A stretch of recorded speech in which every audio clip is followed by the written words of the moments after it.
Hello friends, my name is Ritika. Welcome to my YouTube channel. और हम पढ़ रहे थे एमएस एक्सेल और आज ही हमारा एमएस एक्सेल का 4th क्लास है। तो चलिए स्टार्ट करते हैं। हम कुछ फंक्शंस डिस्कस करेंगे एमएस एक्सेल के। तो चलिए स्टार्ट करते हैं। सबसे पहला फंक्शन है फ्लोर फंक्शन। तो इसको हम एग्जांपल के थ्रू समझेंगे, क्वेश्चंस के थ्रू समझेंगे। तो जैसे पहला है, what is the value of the following MS Excel function floor 14,4। तो फ्लोर फंक्शन में क्या होता है कि जैसे दो नंबर दिए रहते हैं तो छोटे वाले नंबर से बड़े वाले नंबर को हम डिवाइड करते हैं। और इसमें क्या होता है कि फ्लोर फंक्शन में क्या होता है कि जैसे जो रिमाइंडर बच जाता है तो उस रिमाइंडर को हम लोग इग्नोर कर देते हैं और प्योर डिवाइड करने के बाद जो नंबर बच जाता है उसको इग्नोर करके जो जिस नंबर से प्योर डिवाइड होगा वही इसका राइट आंसर होगा। जैसे ये है तो 4 3 जा 12 हो से 4 3 जा 12 डिवाइड कर लेंगे हम। उसके बाद दो नंबर बच गया तो इसको इग्नोर कर देंगे। तो ये हो गया हमारा फ्लोर फंक्शन। तो इसका जो है ये फंक्शन का ये है, इसका आंसर होगा 12। इसको हम और एग्जांपल से अगर आप समझेंगे तो आपको और अच्छे से समझ में आएगा। जैसे है round a number down to the nearest specified multiple. मतलब नियरेस्ट स्पेसिफाइड मल्टीपल से हम राउंड कर देंगे नंबर को। जैसे फ्लोर है या पहले इसमें इधर साइड नंबर दिया रहता है, इधर साइड सिग्निफिकेंस दिया रहता है। तो जैसे फ्लोर 10 3 दिया है तो 3 3 जा 9, एक बच गया उसको इग्नोर कर देंगे तो 9 इसका हो जाएगा। 7 5 जा 35, 7 6 जा 42 होता है। तो हम जितना नंबर है उसी में हम लेंगे, एक्स्ट्रा ऐड नहीं करेंगे, उसी में डिवाइड करेंगे। जो हमारा नंबर दिया है उसी में हम डिवाइड करेंगे, फुल डिवाइड करके जिससे लास्ट में फुल डिवाइड होगा वो आंसर हो जाएगा। हम एक्स्ट्रा नंबर लेके डिवाइड नहीं करेंगे। तो 3 3 जा 9 हो जाएगा तो 9। 7 5 जा 35 हो जाएगा। उसके बाद 7 6 जा 42 हो जाएगा तो इससे बाहर हो जाएगा तो 35 हो गया। 5 5 जा 25, ये आसानी से कट गया 25। 100 6 जा 600 तो ये 600 हो गया। और फिर 1 -5.4 तो -5.4 से इसको ले लेंगे -6। इसको इसलिए लेंगे क्योंकि जो है -6 जो है वो छोटा होता है -5.4 से, तो इसलिए -6 ले लिया। फिर है ceiling function. Ceiling function just opposite होता है। इसमें क्या होता है कि इसमें है जो है हम नियरेस्ट जो है वैल्यू को ऐड कर लेंगे डिवाइड करने के बाद और फिर फुली डिविजिबल वैल्यू लिख देंगे। जैसे है इसको एग्जांपल के थ्रू समझाते हैं। सेम ही क्वेश्चन है जो फ्लोर में था वो यहाँ पर है। तो इसमें क्या है कि इसमें जो ये जो नंबर दिया है इसी में हम फुली डिविजिबल करते थे। जैसे 4 3 जा 12 उसके बाद जो है नहीं आएगा क्योंकि 16 से कटेगा। तो हम फ्लोर में क्या कर देते थे, 12 आंसर कर देते थे। लेकिन इसमें क्या करेंगे, सीलिंग में क्या करेंगे कि हम जो है एक्स्ट्रा नंबर लेकर फिर डिवाइड करेंगे। फुल जो है नियरेस्ट एक्स्ट्रा वैल्यू अगर हम ले सकते हैं और वो डिवाइड हो सकता है तो हम एक्स्ट्रा वैल्यू लेकर डिवाइड करेंगे सीलिंग में। तो जैसे 4 जा 16 तो दो वैल्यू हमें और चाहिए तो हम दो वैल्यू ऐड करके 16 कर देंगे। तो जैसे ये 16, इसको और समझ में आया आपको। जैसे सीलिंग है 3 10 तो हम एक्स्ट्रा वैल्यू इसमें लेंगे। सीलिंग में क्या है, फ्लोर में है क्या है कि हम जो वैल्यू दिया है उसी में हम डिवाइड करके आंसर लिखेंगे। लेकिन सीलिंग में क्या है, हम एक्स्ट्रा वैल्यू लेकर और फिर डिवाइड करके और फुली डिविजिबल वैल्यू लिखेंगे। तो इसमें क्या है 3 4 जा 12 होगा तो दो वैल्यू और ऐड कर लेंगे तो 12 हो जाएगा। 7 5 जा 35, 7 6 जा 42 होगा, दो वैल्यू ले लेंगे 42 हो जाएगा। 5 5 जा 25 तो ये आसानी से कट गया। और एग्जांपल इसका ये दिया है, what is the result of the Excel formula ceiling 19.4 और प्लस फ्लोर 19.4। तो सीलिंग का क्या हो जाएगा, 4 5 जा 20 हो जाएगा, तो एक ले लेंगे वैल्यू, तो 4 5 जा 20, और फ्लोर में क्या हो जाएगा, 4 4 जा 16, इसी वैल्यू के अंदर आ जाएगा, तो 16 + 20 ऐड कर देंगे तो 36 आंसर इसका हो गया। फिर हुआ काउंट फंक्शन। अब हम काउंट फंक्शन को देखते हैं। तो काउंट फंक्शन में क्या होता है कि ये जो है काउंटिंग करता है। काउंट फंक्शन जो है ये डिजिट को काउंट करेगा। जैसे इसमें दिया है A1 से लेकर D7 तक काउंट करने के लिए। तो सबसे पहले हम जो है वो कॉलम को ले लेंगे A से लेकर D तक। तो A B C D 4 हो गया कॉलम। उसके बाद रो को देखेंगे तो रो 1 से लेकर 7 तक देखेंगे तो 1 से लेकर 7 तक 7 हो गया। अब 4 और 7 इसको अगर हम इंटू कर देंगे तो 7 4 जा 28 हो जाएगा। तो A1 से D7 तक टोटल 28 टोटल सेल है। तो ये ऐसे इसको होगा। अब जैसे क्वेश्चन पूछा भी गया एग्ज़ाम में आया हुआ है, how many cell are there in the cell range A10 to 1030 इन MS Excel। तो जैसे A से लेकर D तक 4 हो जाएगा, 10 से 30 तक कितना हो जाएगा, 21 हो जाएगा। अब इसको इंटू कर देंगे तो इसका 84 आंसर हो जाएगा। फिर है जैसे ये देखिए इसमें एग्जांपल के थ्रू समझाया हुआ है, count A1 to A5, A1 से लेकर A5 तक काउंट करें। तो ये हो गया A1 A5, तो 1 2 3, तो ये 3 वैल्यू देगा। इसमें जो है कोई जो अल्फ़ाबेट है वो नहीं काउंट करेगा, सिर्फ नंबर काउंट करेगा। तो जैसे ये रिज़ल्ट दिया 3। उसके बाद अगर हम काउंट A फंक्शन का यूज़ करेंगे तो ये जो है ये अल्फ़ाबेट को भी जो है कैरेक्टर्स जो है उसको भी काउंट करेगा। तो 1 2 3 4, तो रिज़ल्ट जो है वो 4 आएगा। उसके बाद है count blank A1 to A5।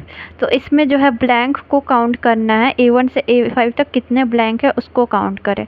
तो सिर्फ एक ही ब्लैंक है तो इसका आंसर हो जाएगा 1, द रिज़ल्ट विल बी 1। उसके बाद है count if A1 to A10 pen. अगर A1 से लेकर A10 तक जिसमें अगर पेन यूज़ किया गया है उसको काउंट करें। तो 1 हो गया, इसमें भी पेन यूज़ है, 2 हो गया, 3 हो गया, इसमें भी पेन यूज़ है, 4 हो गया। उसके बाद ये 5 हो गया, 6 हो गया, तो टोटल 6 हो जाएगा इसका answer. What is the value of the following MS Excel formula? Sum SQ 1 2 3 4। SQ मतलब स्क्वायर, तो ये है 1 2 3 4 का स्क्वायर का सम करें। तो इसका आंसर क्या हो जाएगा, तो 1 चलिए काउंट करते हैं। 1 हो गया, 2 का स्क्वायर 4, 4 + 1 5 हो गया, 3 का स्क्वायर 9, तो 5 और 9 हो गया 14, और 4 का स्क्वायर 16, और 14 और 16 हो गया 30। तो इसका आंसर करेक्ट आंसर हो जाएगा 30। उसके बाद ये सब एग्ज़ाम में आए हुए क्वेश्चन है। तो एक और क्वेश्चन देखते हैं। Let's say the content of cells A1 A2 B1 and B2 are 0 0 A and 0 respectively. What will be the output of the following Microsoft Excel formula. तो इसमें ये बोल रहा है, ये फार्मूला दिया हुआ है काउंट A1 to B2। तो A1 से B2 तक हमें काउंट करना है, और इसमें जो डेटा है वो 0 0 A 0 है। तो इसका आंसर क्या होगा, तो काउंट दिया है तो ये सिर्फ नंबर को काउंट करेगा। तो 1 2 3, तो ये जो है रिज़ल्ट 3 देगा, ये अल्फ़ाबेट को काउंट नहीं करेगा। तो आंसर इसका 3 आएगा। Among this which is not a valid count function in MS Excel। इसमें से कौन सा जो है वो वैलिड काउंट फंक्शन नहीं है MS Excel में। तो काउंट A होता है, काउंट जो है वो सिर्फ नंबर को काउंट करता है। काउंट A नंबर अल्फ़ाबेट सबको काउंट करता है। काउंट ब्लैंक को काउंट करता है। काउंट नंबर्स कोई ऐसा फंक्शन नहीं है। तो ये काउंट नंबर्स इसका आंसर हो जाएगा कि ये वैलिड काउंट फंक्शन नहीं है MS Excel का। Which of the following is a valid absolute address of a cell at the intersection of the second row and 7th column in MS Excel worksheet। तो second row को किससे denote करते हैं, number से। तो 7 second row, अच्छा second row तो 2 हो जाएगा रो, 7th कॉलम कॉलम को हम अल्फ़ाबेट से डिनोट करते हैं तो 7G हो जाए तो G2 हो जाए, और एब्सोल्यूट दिखाना है तो रो और कॉलम के पहले डॉलर साइन यूज़ हो जाएगा। तो फर्स्ट आंसर सही होगा। इसमें देखिए, इसमें कंफ्यूज करने के लिए दिया है G2 और फिर आगे फिर G2@2H, तो आंसर ये होगा इसका। फिर है a definite chart in MS Excel is similar to, जो MS एक्सेल में ये डेफिनेट चार्ट होता है वो किसके सिमिलर होता है, तो ये पाई चार्ट के सिमिलर होता है, दिख भी रहा है पाई चार्ट जैसा। By default a Microsoft Excel 2016 workbook contain, Microsoft Excel 2016 workbook जो है वो कितना वर्कशीट कंटेन करता है, तो 2013 तक तो 3 वर्कशीट चलता था, लेकिन 2016 और उसके बाद का जो माइक्रोसॉफ्ट एक्सेल का वर्जन है उसमें एक वर्कबुक था, तो एक वर्कबुक इसका आंसर हो जाएगा। To insert a new worksheet in MS Excel we press, अगर हमें नया वर्कशीट इंसर्ट करना है तो हम क्या प्रेस करेंगे, तो शिफ्ट F11 हो जाएगा, और एक और इसका फंक्शन होता है control plus shift plus F1, उसके थ्रू भी हम लोग यूज़ कर सकते हैं। शिफ्ट प्लस F11 इसका आंसर हो जाएगा। फिर है फ्लोर 2.4 प्लस सेल 2.9 किसके इक्वल होगा, तो फ्लोर का मैंने क्या बताया था कि जितना है उसी में, अच्छा इसको हम ऐड कर देंगे, तो 2.4 तो जितने में है हम उतने में ही राउंड करेंगे, तो जैसे 2.4 है तो इसको 2 में राउंड ऑफ कर दिए, और ये 2.9 है सीलिंग को तो हम एक्स्ट्रा लेके राउंड ऑफ करेंगे, तो हम 3 ले लिया इसको और ऐड कर देंगे, तो 2 + 3 = 5 हो जाएगा। फिर है काउंट 1 2 3 रिटर्न, काउंट करना है 1 2 3 को, तो इसमें जो है काउंट क्या करता है, नंबर को काउंट करता है, तो 1 2 3 तीनों को काउंट कर देगा, तो 3 आंसर होगा। काउंट 1 A B, तो 1 आंसर होगा क्योंकि ये नंबर को काउंट करता है, तो 1 आंसर होगा। काउंट एप्पल 100 125 150 ऑरेंज, तो ये क्या करेगा, काउंट करेगा 100 125 150, 3 इसमें है तो 3 इसका आंसर दे देगा। In MS Excel 365, which of the following appears across the top of the screen and below the title bar and contain all the commands, formula and feature needed to create data intense spreadsheet? MS Excel 365 में निम्न में से कौन सा screen के शीर्ष पर और टाइटल बार के नीचे दिखाई देता है, और इसमें डेटा इंटेंस स्प्रेडशीट बनाने के लिए आवश्यक सभी सूत्र और सुविधाएं शामिल है, तो रिबन होता है, जैसे ये हमारा हो गया टाइटल बार, और नीचे जो है हमारा ये रिबन हो गया, तो जो है टाइटल बार के नीचे जो है रिबन बार होता है, तो इसका आंसर हो जाएगा रिबन। स्क्रीन के शीर्ष पर, स्क्रीन के ऊपर है और टाइटल बार के नीचे है, टाइटल बार के नीचे है, तो रिबन इसका आंसर हो जाएगा। स्क्रॉल बार तो साइड में होता है, रूलर्स तो नीचे बीच में होता है, जस्ट वर्क बुक के ऊपर, वर्क एरिया के ऊपर, स्टेटस बार सबसे नीचे होता है, तो रिबन है इसका आंसर हो जाएगा।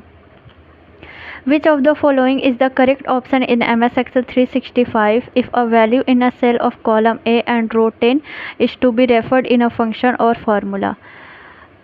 अगर इनमें से मतलब करेक्ट ऑप्शन क्या होगा 365 में, अगर सेल कॉलम की वैल्यू A है और रो जो है वो 10 है, तो इसका फंक्शन में हम फॉर्मूला में कैसे इसको एड्रेस को के लिए यूज़ करेंगे, तो मैंने बताया था कि कॉलम को हम अल्फ़ाबेट से डिनोट करते हैं, रो को हम 10 नंबर से डिनोट करते हैं, तो और सबसे पहले कॉलम लिखते हैं फिर रो लिखते हैं, तो 18 इसका सही आंसर होगा। Which of the following is math and trigonometric function available in MS Excel 365? तो MS Excel 365 में मैथ और ट्रिग्नोमेट्रिक फंक्शन जो है वो अवेलेबल होता है ABS function, absolute value in Excel, तो ABS फंक्शन होता है math and trigonometric function. Each cell in the worksheet of MS Excel 365 is identified by a cell reference. हर सेल जो है वर्कशीट का वो सेल रेफरेंस से आइडेंटिफाई होता है। जैसे ये है बी हो गया, बी इसका कॉलम हो गया, 4 रो हो गया, तो इसका ये सेल रेफरेंस हो गया B4। तो आइडेंटिफाई होता है हर सेल अब इसके सेल रेफरेंस से। Which of the following shortcut key is used to quickly create a new blank workbook is MS Excel in MS Excel 2010? New blank workbook लेने के लिए हम कौन सा शॉर्टकट की यूज़ करेंगे? तो Ctrl+N यूज़ करेंगे। तो फ्रेंड्स ये था हमारा MS एक्सेल का 4th क्लास। उम्मीद है आपको वीडियो पसंद आई होगी। इसमें इंटरेस्टिंग था, फंक्शन समझाने, फ्लोर फंक्शन, सील फंक्शन और कुछ MCQs देखे, काउंट फंक्शन देखे। 3 फंक्शन हमने देखा, काउंट फंक्शन, फ्लोर फंक्शन और सील फंक्शन, फिर काउंटे फंक्शन, उसके एग्जांपल्स, उसके क्वेश्चंस। और फ्रेंड्स उम्मीद है आपको वीडियो पसंद आई होगी। अब मिलते हैं नेक्स्ट क्लास में, तब तक के लिए इजाज़त दीजिए। धन्यवाद।